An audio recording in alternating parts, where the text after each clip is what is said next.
দেখুন, আপনাদের মধ্যে অনেকেই আছেন যাদের নাম এসআইআর এর ফাইনাল লিস্টে অ্যাডজুডিকেশনে ছিল। এবার সেখান থেকে নতুন যে সাপ্লিমেন্টারি লিস্ট বেরোচ্ছে সেইখানে আপনার নাম অ্যাডজুডিকেশন থেকে ডিলিট হয়ে গেছে। এখন আপনি কি করবেন? যদি এটা আপনার সাথে না হয়ে থাকে, আপনার চেনা জানা আত্মীয় স্বজন কারোর সাথে হয়ে থাকে, তাহলে এই ভিডিওটা আপনার দায়িত্ব তার কাছে পৌঁছে দেওয়া।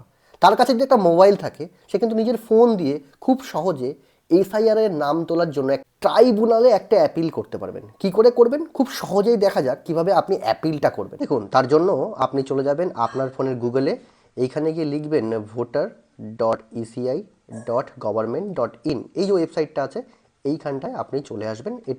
এই যে ওয়েবসাইটটার ইন্টারফেসটা এরকম আসবে। আপনি কি করবেন? সম্পূর্ণ নিচের দিকে চলে যাবেন। দেখুন, এই ওয়েবসাইটটা নিচের দিকে চলে যাচ্ছি। এই জায়গায় একটা অপশন আপনি দেখতে পাবেন যে এই যে নিচের দিকে submit appeal for individual under adjudication, এই যে অপশানটা আছে না, এইখানটায় ক্লিক করবেন। ক্লিক করলে এইখানে আপনার মোবাইল নাম্বার বসাতে হবে। যদি আপনি এই ওয়েবসাইটে নতুন না হয়ে থাকেন তাহলে এখানে লগ ইন করে নেবেন, আর যদি নতুন হয়ে থাকেন এখানে সাইন আপ করে নেবেন। খুব সহজেই সাইন আপ করা যায়। এখানে আমি আমার মোবাইল নাম্বার এবং ক্যাপচা দিয়ে এখানে লগ ইন করে নিচ্ছি।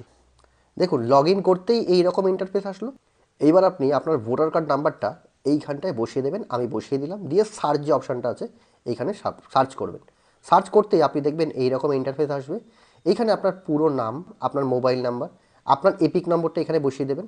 বসিয়ে দেওয়ার পরে এইখানে আপনার ফুল অ্যাড্রেস, আপনার যে অ্যাড্রেস আছে উইথ পিনকোড, আপনার যে পিনকোডটা আছে সেটাও কিন্তু এখানে লিখবেন। নেক্সট হচ্ছে brief fact of the appeal, কী কারণে আপনি অ্যাপিলটা করছেন সেই কারণটা এখানে লিখবেন। কি লিখবেন? আপনি যদি না বুঝতে পারেন আমার কমেন্ট সেকশন চেক করবেন, আমি কমেন্টে আপনাকে কি লিখতে হবে সেটা আমি দিয়ে দেবো। নেক্সট হচ্ছে রিলিফ, এইখানটায় আপনি লাস্ট যে শেষ করবেন যে বিষয়টা সেটা এখানে লিখবেন। লিখে এখানে প্লেস বলে একটা অপশন আছে, এইখানে প্লেসটা লিখে দেবেন। দিয়ে সাবমিট যে অপশানটা আছে এখান থেকে সাবমিট করলেই কিন্তু আপনার অ্যাপিল কমপ্লিট হয়ে যাবে। তাহলে ভিডিওটা এক্ষুনি শেয়ার করে দিন, কারণ যদি দরকার পড়ে তখন আপনি খুঁজে পাবেন না, তাই শেয়ার করে রাখুন আর একটা লাইক অবশ্যই করবেন।